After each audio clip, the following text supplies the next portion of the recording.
Hello friends, today I am going to discuss the chapter Arithmetic Progression. It is a sequence in which each term differs from its preceding term by a constant called an arithmetic progression. Let first number be denoted by A1, second number by A2 and nth number by An. Then we can write A1 as A1 plus 0D, where D is the difference between any two consecutive terms. A2 equals to A1 plus 1D equals to A1 plus 2 minus 1 into D. An equals to A1 plus n minus 1 into D. Therefore, nth term becomes An equals to A1 plus n minus 1 into D. This becomes the formula to find the nth term. In book, first term is denoted by A, so we can write An equals to A plus n minus 1 into D. For example, let's solve this question. In this question, we are given first term and the third term. This is first and this is the third. A equals to 7. We can find A3.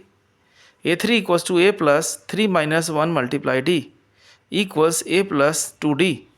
So 15 equals 7 plus 2D, or 8 equals to 2D. 4 becomes equals to 2D. D. The common difference here is 4. Therefore, A2 equals to A plus 2 minus 1 into D, or 7 plus 1 into 4 equals to 11. A4 equals to A plus 4 minus 1 into D. 7 plus 3 multiplied by 4 is 19. And A5 equals to A plus 5 minus 1 into D, or equals to 7 plus 4 into 4 equals to 23, and so on. So here the terms to be found was A2, A4 and A5, which we have got here. Now example number 2, if nth term of an AP is given by An equals to 5n minus 2, find its first term, common difference and 25th term.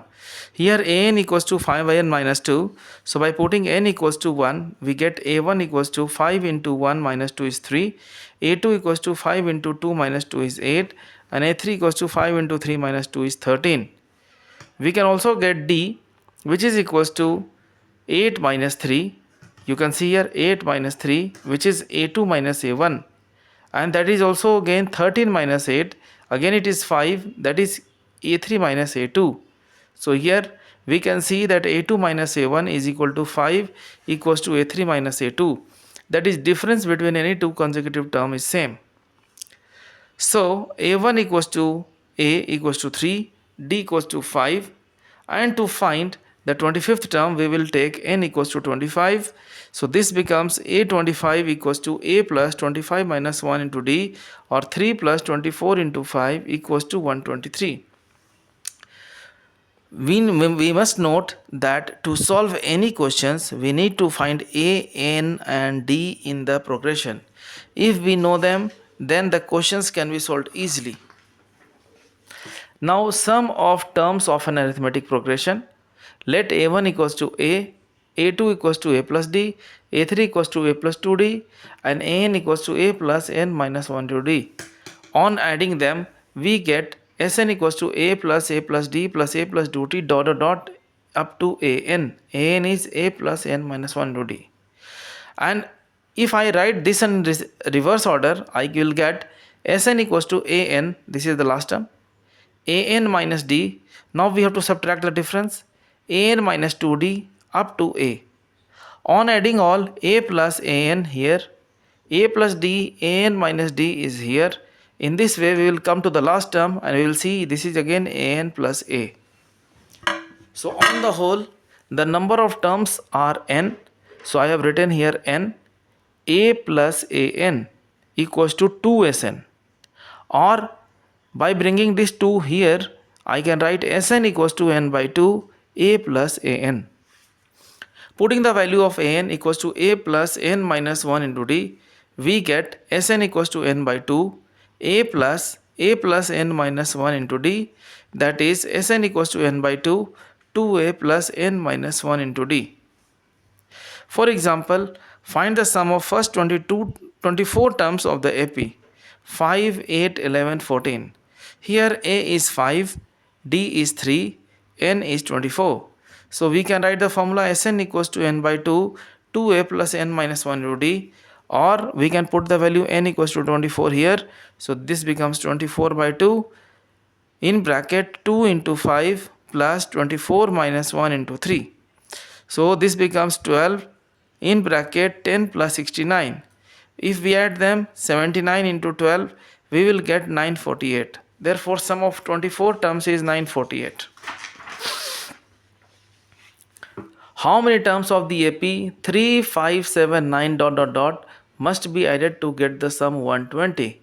Here A equals to 3, D equals to 2. So let the required number of terms be n. Then 120 equals n upon 2, 2a plus n minus 1 into d. 120 equals n by 2, 2 multiply 3 plus n minus 1 into 2. 240 equals to n, 6 plus 2n minus 2, or 240 equals to n, 2n plus 4. 120 equals to, we have taken 2 common from here and we have divided 240 by 2, it becomes 120, and here it becomes n into n plus 2. 120 equals to n square plus 2n, or n square plus 2n minus 120 equals to 0. On factoring the middle term, we get n square plus 12n minus 10n minus 120 equal to 0. N multiplied n plus 2 minus 10, n plus 2 equals to 0, or n minus 10 into n plus 12 equals to 0. This implies n minus 10 equal to 0, or n equals to 10. N plus 12 equal to 0, or n equals to minus 12. N cannot be a negative number, so number of terms is 10. So in this way, we only need to study here the number of terms and the sum of terms. Detailed questions will be discussed in later portion. Thank you.